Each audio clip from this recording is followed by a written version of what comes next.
If you are a civil judge aspirant, நீங்கள் civil judge exam எழுத போகிறீங்கன்னா இன்னைக்கு மே 20th 2025 சுப்ரீம் கோர்ட் ஒரு இம்பார்ட்டண்டான ஜட்ஜ்மெண்ட் கொடுத்துருக்கு. இப்போ இந்த ஜட்ஜ்மெண்ட் என்ன அப்படின்னா, இது எவ்வளவு தூரத்துக்கு நீங்கள் இந்த சிவில் ஜட்ஜ் எக்ஸாம் ப்ரிப்பேர் பண்ணுறவங்களை இம்பாக்ட் பண்ணும், இனிமே ஃபியூச்சர் எக்ஸாம்ஸ் இதை பேஸ் பண்ணி தான் இருக்க போகுது. அப்படி என்ன இந்த ஜட்ஜ்மெண்ட்ல சொல்லியிருக்காங்க அப்படின்னா, இது all India judge associations case. இந்த வழக்கில் 3 member bench headed by justice B.R. Gavai இவங்க தலைமையில் என்ன சொல்லியிருக்காங்கன்னா, minimum 3 years practice requirement as an advocate தேவை. அதாவது ஒருத்தவங்க மினிமம் 3 years அட்வொகேட்டை ப்ராக்டிஸ் பண்ணால் தான் இந்த எக்ஸாமை எழுதுறதுக்கு அலோவ் பண்ணணும் அப்படிங்கிறதா சொல்லியிருக்காங்க. பட் இது இது புது தீர்ப்பா அப்படின்னா இல்லை.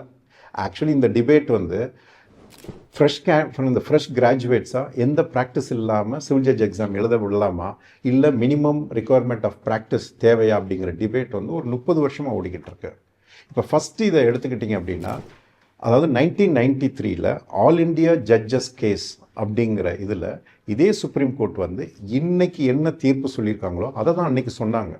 அதாவது என்ன அப்படின்னா, ஃப்ரெஷ் கிராஜுவேட்ஸை லா கிராஜுவேட்ஸை டைரெக்டாக சிவில் ஜட்ஜ் எக்ஸாம் அலோவ் பண்ண தேவையில்லை, minimum 3 years requirement as an advocate தேவை அப்படின்னு சொல்லியிருந்தாங்க. பட் அதை மாற்றி என்ன பண்ணுறாங்கன்னா, இன்னொரு வழக்கு, அதாவது ஆல் இண்டியா ஜட்ஜஸ் அசோசியேஷன் கேஸில் 2002 அதாவது கிட்டத்தட்ட 20 வருஷத்துக்கு முன்னாடி என்ன பண்ணுறாங்கன்னா, இதே அந்த வழக்கில் மாற்றி சொல்கிறாங்க. அதாவது 1993 ஜட்ஜ்மெண்ட்டை மாற்றி என்ன சொல்கிறாங்கன்னா, minimum requirement practice advocate 3 years தேவையில்லை, ஃப்ரெஷ் கிராஜுவேட்ஸ் அலோவ் பண்ணுவோம். அப்போ நிச்சயமாக ஒரு காம்படிட்டிவ்னஸ் வரும். அப்போ அவங்க ஒரு ட்ரைனிங்கில் கற்றுக்குருவாங்க. அப்போ மினிமம் ரெக்குவயர்மெண்ட்டாக 1 வருஷம் அவங்களுக்கு செலக்ட் ஆனதுலேருந்து ஒரு ட்ரைனிங் கொடுத்து பண்ணிக்கிறோம். அப்படிங்கிறத பண்ணித்தான் இன்னைக்கு தேதியில் ஜட்ஜ்மெண்ட் வர வரைக்கும் அதுதான் ப்ராக்டிஸ் நடந்துகிட்டு இருந்தது. பட் என்ன கோர்ட்டை ஃபீல் பண்ணுறாங்க அப்படின்னா, அந்த மெத்தட் சரியில்லை, அது எஃபெக்டிவாக இல்லை. அப்போ ஃப்ரெஷ் கிராஜுவேட்ஸ் இதை மாற்றி திருப்பியும் மீண்டும் 1993 ஜட்ஜ்மெண்ட் என்னதோ அதுக்கு ரீஸ்டோர் பண்ணுவோம் அப்படிங்கிறதான் இன்றைக்குள்ள வழக்கம். அப்போ 3 years minimum requirement of advocate practice தேவை அப்படின்னா, அவங்க என்ன சொல்லணும், இனிமே வரக்கூடிய ரெக்ரூட்மெண்ட்ஸ் எல்லாத்துக்கும் இது பொருந்தும். இன்றைக்கி எந்த ஹைகோர்ட்டும் இந்த ரெக்ரூட்மெண்ட்டை ப்ராசஸில் இருந்துச்சுன்னா அதுபடியே பண்ணட்டும், இனிமே வரக்கூடிய இதுக்கு தான் இது பொருந்தும் அப்படிங்கிறதான் சொல்லியிருக்காங்க. அப்போ இதில் முக்கியமாக அந்த 3 years ப்ராக்டிஸ் ரிக்குவயர்மெண்ட் இருக்கு இல்லையா, அப்போ 3 தான் பிரிக்கிறாங்க. அதாவது அந்த certificate of practice 3 years enrolment பண்ணதுலேருந்து. அப்போ இதில் என்ன சொல்கிறாங்கன்னா, இன்றைக்கி நீங்கள் என்ரோல்மெண்ட் பண்ணும்போது ப்ரொவிஷ்னல் என்ரோல்மெண்ட் வரும். அதாவது bar all India bar examination pass பண்ணால் தான் பர்மனெண்ட் என்ரோல்மெண்ட் வரும். இப்போ என்ன சொல்கிறாங்கன்னா, நீங்கள் இந்த ப்ரொவிஷ்னல் என்ரோல்மெண்ட் ஸ்டார்ட் இருக்கு இல்லையா, அதில் இருந்தே 3 years கணக்கு பண்ணிக்கலாம் அப்படிங்கிறத சொல்லிட்டாங்க. So that's a good news. ரெண்டாவது என்ன அப்படின்னா, இந்த ப்ராக்டிஸ் டிஃப்ரெண்ட் கோர்ட்ஸில் பண்ணுவாங்க. ஃபார் எக்ஸாம்பிள், சுப்ரீம் கோர்ட்டில் ப்ராக்டிஸ் பண்ணுவாங்க, ஹை கோர்ட்டில் ப்ராக்டிஸ் பண்ணுவாங்க, லோவர் கோர்ட்ஸில் ப்ராக்டிஸ் பண்ணுவாங்க. அப்போ இந்த லோவர் கோர்ட்டில் ப்ராக்டிஸ்க்கு என்ன சொல்கிறாங்கன்னா, அந்த கோர்ட்டில் இருக்கக்கூடிய பிரின்சிபல் ப்ரிசைடிங் ஜுடிஷியல் ஆஃபீஸர்ஸ் இருக்காங்களா, அந்த கோர்ட்டுடைய அந்த தலைமை தாங்கக்கூடிய நீதிபதிகள் இருக்காங்கல்ல, அவங்களுடைய என்ரோஸ்மெண்ட், அதாவது நான் இங்கே ப்ராக்டிஸ் பண்ணுறேன் அப்படிங்கிறது ஒன்று வேணும் அப்படிங்கிறாங்க. ஒன்று இல்லை அப்படின்னா அதே கோர்ட்டில் 10 வருஷம் சீனியராக, அதாவது அட்வொகேட்டாக ப்ராக்டிஸ் பண்ணுற ஒரு அட்வொகேட்டுக்கிட்ட நீங்கள் சர்டிஃபிகேஷன் வாங்கி அதில் என்ரோஸ்மெண்ட் ஃப்ரம் அந்த கோர்ட்டுடைய ஜுடிஷியல் ஆஃபீஸருடைய என்ரோஸ்மெண்ட் தேவை. இது லோவர் கோர்ட்ஸுக்கு.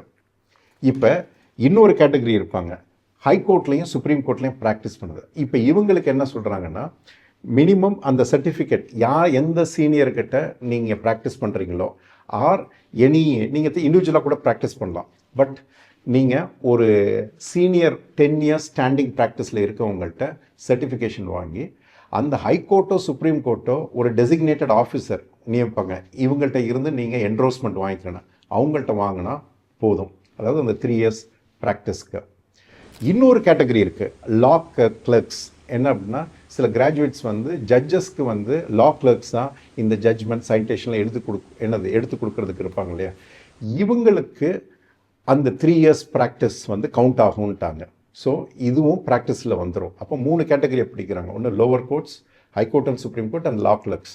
இது எல்லாமே ப்ராக்டிஸ்க்கு தேவை அப்படிங்கிறதையும் சொல்லிட்டாங்க.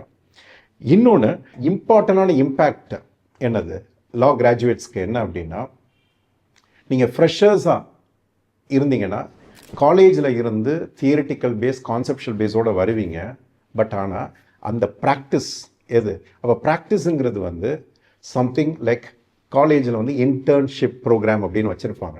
பட் அது எவ்வளவு எஃபெக்டிவாக இருக்குது அப்படின்னா இல்லைங்கிறது தான் சுப்ரீம் கோர்ட்டுடைய முடிவு.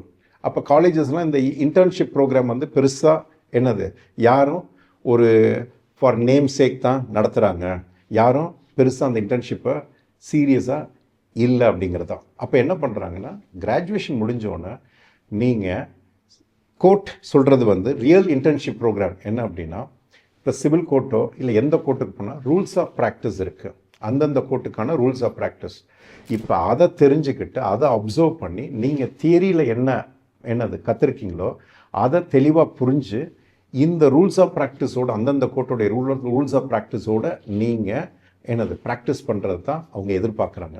ஸோ இதோடைய இம்பேக்ட் என்ன அப்படின்னா, preliminary examination, main examination, interview வருது இல்லையா? இப்போ இந்த இன்டர்வியூலையும் மெயின் எக்ஸாமினேஷன் தான் it's going to be a crucial. இப்போ preliminary examination is about multiple choice question. அது தியரிட்டிக்கலாக என்னது உங்களுக்கு கான்செப்ஷுவலாக தெரிஞ்சாலே போதும். இப்போ இந்த மெயின் எக்ஸாமினேஷன் வந்து நிச்சயமாக ஜட்ஜ்மெண்ட் ரைட்டிங் இருக்குது. ஓகே, அது ப்ரிடாமினன்ட். இது அதுக்கடுத்து in civil cases and criminal cases. அடுத்து வந்து இன்டர்வியூவில் வந்து ஜட்ஜ் என்னது ஹைகோர்ட் ஜட்ஜ் பேனல்ஸ் என்னது இன்டர்வியூ பேனல் இருக்கும்போது அவங்க என்ன எதிர்பார்ப்பாங்க அப்படின்னா, உங்களுக்கு இந்த blending of theory and practice, தியரியை புரிஞ்சு நீங்கள் யதார்த்தமாக அங்கே கிரவுண்ட் லெவலில் இதை அப்ளை பண்ண தெரியுதா, civil rules of practice and criminal rules of practice உங்களுக்கு தெரியுதா அப்படிங்கிறத இன்டர்வியூவராக இருக்கக்கூடிய ஹைகோர்ட் ஜட்ஜிப் எல்லாமே எதிர்பார்க்குறாங்க. அப்போ இப்போ interview is going to be என்னது க்ரூஷியல் ஃபேக்டர். அப்போ நீங்கள் எப்போ கிளியர் பண்ண முடியும் அப்படின்னா, really if your internship or the practice, அதாவது இந்த ப்ராக்டிஸ் ரூல்ஸ் ஆஃப் ப்ராக்டிஸ் அந்தந்த கோர்ட்டுக்கு உங்களுக்கு தெரியணும்னு எதிர்பார்க்குறாங்க.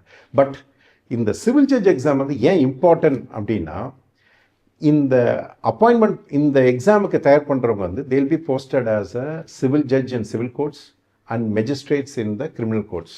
ஸோ இந்த சிவில் கோர்ட்டும் கிரிமினல் கோர்ட்டுடைய ப்ராக்டிசஸை வந்து ஃபண்டமெண்டலாக தெரிஞ்சால் தான் அவங்க இந்த எக்ஸாம் பாஸ் பண்ண முடியும், இல்லை அங்கே போய் சரியாக வேலை பார்க்க முடியும். அப்போ இதை தெரிஞ்ச இந்த ப்ராக்டிஸ் சிவில் அண்ட் கிரிமினல் இந்த ஃபண்டமெண்டல் ப்ராக்டிஸ் தான் it's a foundation fundamental practice for everything. அப்போ இதை தெரிஞ்சாலே as they can be a successful effective என்னது advocate or can be a judge or can be a legal officer in corporate or anything else. So இந்த judgment is going to have a greater impact. அப்போ ஏன் இது பண்ணுறாங்க அப்படின்னா, theory and ப்ராக்டிஸுக்கான என்னது blending கொண்டு வந்திருக்காங்க. And there has to be a bridge between the theory and practice. அதுதான் இந்த ஜட்ஜ்மெண்ட்டோடைய என்னது take away for all the law aspirants.